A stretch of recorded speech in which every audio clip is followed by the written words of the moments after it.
Hello, welcome to Revenant Reads. I'm Vin, and in this edition of Fresh Red Kills, I'm going to be discussing Stephen King's The Stand.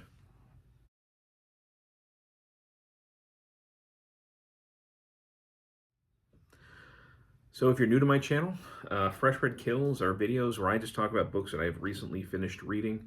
I give my thoughts. These are unscripted, informal discussions. I really hesitate to call them reviews. I don't really consider them that. It's more giving you, I'm essentially doing the basics of a review, but I don't like to think of it that formally. This is really just me sharing my thoughts. Now, I had chosen to read The Stand for March of the Mammoths, a booktube event where people choose books that are on their shelves that are more than 800 pages, basically trying to finally get to those big chunkers that are on the shelves. And this one had been staring me in the face for a long time.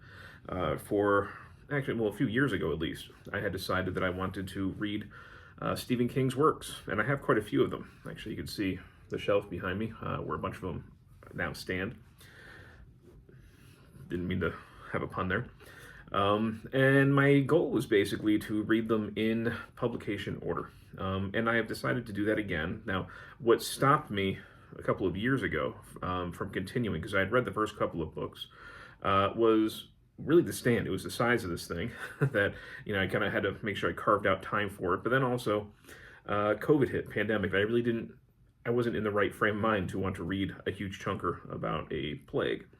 But finally, a little over a year ago, we bought a new house. I'm right in my office now. That is pretty much the way that we want it now. You can see all the books that surround me. These are basically my TBR books. These are the shelves that I pull from when I'm reading.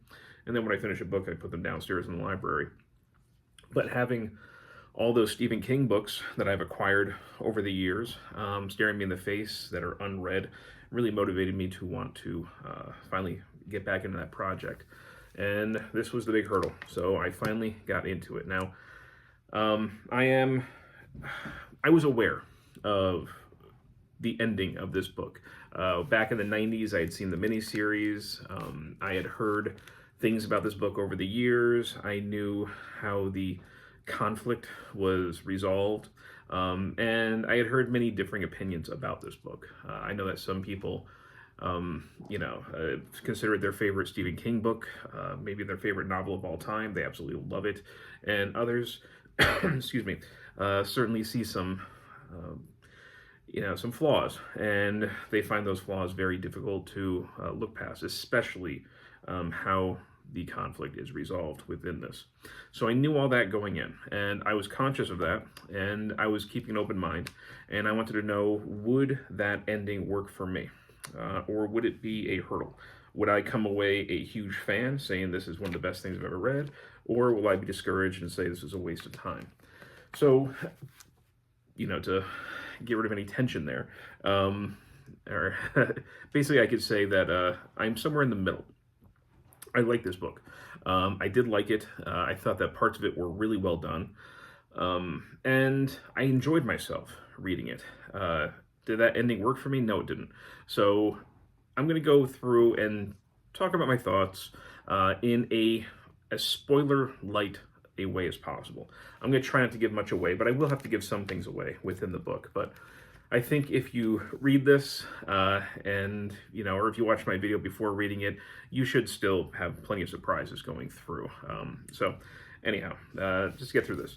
So this is, you can see the complete and uncut version that was published around 1990. This was originally published in an abridged form in the late 1970s, and that was for publishing reasons.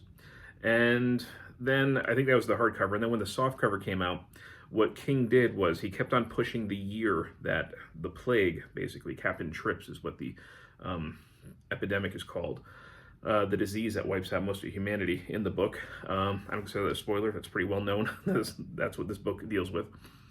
And I think the first time the book came out, it was 1980. Then he moved to 1985, and then with this version, which he's taken stuff that he had to pull out back in the 70s, he's put them back in here. So I think he's added around 400 pages. It's now 1990, and the book is basically in 3 parts. The first part deals with that pandemic, that the people on the West Coast ended up coining Captain Trips, and that seems to be the name that took over. And it wipes out more than 90% of the human population. We really only see what goes on in the United States, but we have a sense that there's other things going on similarly across the world.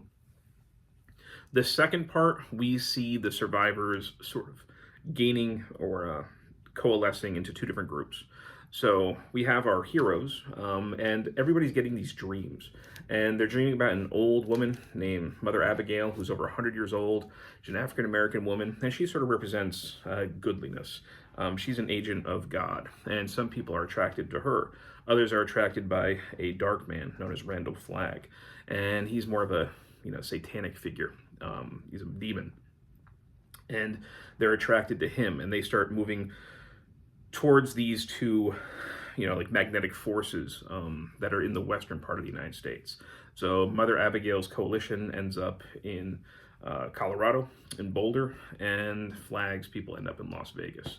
So part two, we're mostly focusing on the people in Boulder, Colorado, and them trying to sort of recreate society. And then part three, we focus more on what's going on in Las Vegas, and then these two societies in a way coming together for a stand, right? Making their stand. And I guess, again, without getting too specific, one of the most disappointing things about this book is that there's really not a stand in this, at least not one that would be very satisfying, I think, to most readers.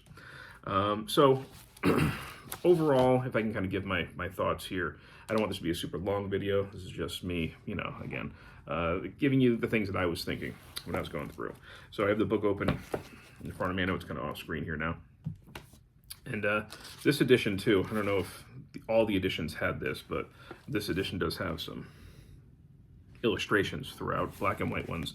They're not a lot, but you find them here and there. Part one with the epidemic, Captain Trips going through and killing the human population. I thought that part of the book was excellent. It's riveting. There's a drive. There's a constant propulsion to the story. You get to know your main characters. We get Stu Redman, who's kind of our main hero, although in the first part, he kind of has a backseat role, but he becomes more prominence as the book goes on. We also get Franny. Franny, that's pretty much what she goes by. We have Nick. We end up meeting Tom a little bit later on. We have Larry Underwood. And a lot of these people are kind of flawed, or they have these obstacles they have to go to get beyond. And we're basically seeing them deal with the pandemic and the aftermath. And like I said, we're bouncing around a lot between the country with those, because these people all exist in different areas. So we're in Texas, we're in New York, we're in Maine, we're out in the Midwest. And that stuff was just great. It was, like I said, I was riveted in that whole first section. I thought that was really, really good. And I got to like the characters. King, it's undeniable that he has a real gift when it comes to character work. He can really make these people feel real in terrific ways. So I really, really enjoyed that. And then we get into the second half, and we're mostly dealing with the people who are following that Mother Abigail figure, dreaming about her, and they're all starting to come together, and eventually they end up in Boulder, Colorado, and try to create a society called the Free Zone. I had heard some people, when they discuss that part of the book, they say that, it basically slows down a little bit too much for them. They get bored by that part. I wouldn't say I got bored. It definitely, the propulsion of the story does slow down to a trickle. You definitely feel that. There's not nearly as much tension in that section of the book. And we do get a lot of political discussion. Now, I have to say I liked what King was doing here. Or at least I should say I respected what he was doing here. Because he has our characters who are essentially following this religious figure. She's basically like a prophet. But a lot of that middle section of the book still has a lot to do with, what does it mean to be American? King did not want his heroes to basically create a theocracy. He didn't want them to come off like a cult. So they're trying to balance having this individual who seems to have a connection to God, and they've had their own kind of spiritual experiences and psychic connections through dreams. So they have to acknowledge that part, but they don't want to lose their sense of kind of democratic republicanism. They don't want to fall into some sort of cultish theocracy. So they're trying to keep the essence of, basically individual rights and checks and balances, and not allow a kind of blind, zealous faith to guide them. So you see people who are kind of still skeptical about Mother Abigail, or they acknowledge her connection, but they're afraid of really what that means. So a lot of that discussion, I think, I found that I appreciated what King was doing there. He was trying to basically keep our heroes sort of sane, and trying to keep the essence of what Americans. I mean, this is a time of a lot of political divide. I'm not trying to get into a political discussion here, but a sense of what Americans would value in this situation, and not fall into something that we would actually fear. So yeah, does this story slow down? It does, but I didn't mind it as much. You do feel it though. You do feel that you start moving a little bit through some muck. And then we get to that third part, and again, I'm not trying to go to specifics, but we start to see a little bit more of the Las Vegas crowd, and that stuff was interesting. Not quite as interesting as stuff in the first half of the book, but I was there. And then we finally get to that moment of the stand, which I knew was coming, and I'm not going to be specific about what that is, but I will say that as I was reading this and knowing it was coming up, I was trying to think, I was basically paying attention. Is King setting this up? Can I read this knowing it's coming up and find precedent within the book that this would totally make sense, what's going on? And unfortunately, what does happen, I'm trying not to say what it is really out of left field. I didn't think that it fit really at all. In fact, I thought it kind of went against so much of what he had established, especially when it comes to things like Mother Abigail, who's a character that I wasn't necessarily crazy about, but I'm kind of glad that I don't think he meant to make her 100% likable. But anyhow, if that was true, it worked. But there's a section. I'm actually on page 654 right here. Something that we're basically reading Mother Abigail's thoughts, and there are things that she says in this section that I think King should have stuck with, rather than having him do what he does towards the end. So basically, she's talking about knowing that a confrontation would eventually happen, and she said, would he win? Would God win? And I'm going to read down. It says, that was not for her to know either. God worked discreetly and in the ways that pleased him. It had pleased him that the children of Israel should sweat and strain under the Egyptian yoke for generations. It had pleased him to send Joseph into slavery, his fine coat of many colors ripped rudely from his back. It had pleased him to allow the visitation of 100 plagues on hapless Job, and it had pleased him to allow his only son to be hung up on a tree with a bad joke written over his head. God was a gamesman. If he had been mortal, he would have been at home hunkering down over a checkerboard on the porch of Pop Man's general store back in Hemmingford Home. He played red to black, white to black. She thought that, for him, the game was more than worth the candle. The game was the candle. He would prevail in his own good time, but not necessarily this year or in the next 1,000. I think I could stop there. Essentially, what the precedent that we're setting is that, God's plan will reveal itself probably beyond our lifetimes. And in the meantime, humanity, even the good guys, they will probably suffer. But God will eventually reveal his plan. What we don't get the sense of is that God is going to have a direct hand in matters. Because we have to have, in order to have tension, we have to believe that what our characters are going through are going to somehow matter. They're going to somehow affect the plot in the end. And that's the problem. Again, without saying what it is, they don't. They could have stayed home and nothing would have changed. Okay. And that's disappointing. It really is. It's like if you were reading, excuse me, I got my mouth here. If you were reading Lord of the Rings, and you followed Sam and Frodo all the way to Mordor, they're at Mount Doom, and before they can actually enact their plan, some like gargantuan-sized Oliphant rides over a mountain, smashes and crashes into Mount Doom, and just topples the tower where Sauron is, and just destroys everything. and that's it, and kills, stomps everything in Mordor, orcs and Sam and Frodo, and they're all just dead. And that's how it ended, right? It didn't matter what Sam and Frodo did at that point, or anything leading up to that. None of that mattered. That's kind of what we get here, and I think that people would be justified in being angry at Tolkien for giving them that kind of ending.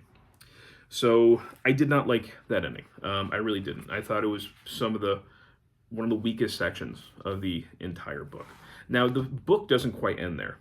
We do get sort of a long epilogue following certain characters, and we get back into a section where I did actually find the tension there and the propulsion. I was really interested, and I was with characters that I really liked. So in the end, I still enjoyed myself to the end of the book, but that conflict resolution was really, truly disappointing. So like I said, I'm kind of in the middle. There are things about this book that I thought were fantastic. There were other things that I thought were incredibly weak and questionable, and not really sure why they were chosen to go in that direction by Mr. King. So of all the Stephen King books that I've read, is this my favorite? It's not my favorite, but I honestly didn't mind reading it. I still think it's a strong book. I think it's an achievement. I think that Stephen King really did accomplish something here, accomplish something special. I just don't think that it stuck the landing in the end. But the journey to get there was actually quite good and quite enjoyable. So anyhow, again, this is just another step in my Stephen King project. I'll leave a link in the description below about the project.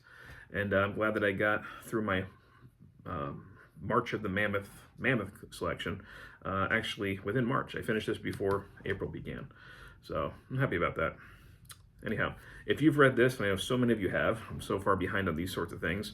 If you're new to my channel, I do mostly read things like nonfiction history, but I do try to read a lot more fiction, and I do love horror. So I'm excited to keep going on with Stephen King. Not in April, but I think in May I'm going to read The Dead Zone to continue on my journey.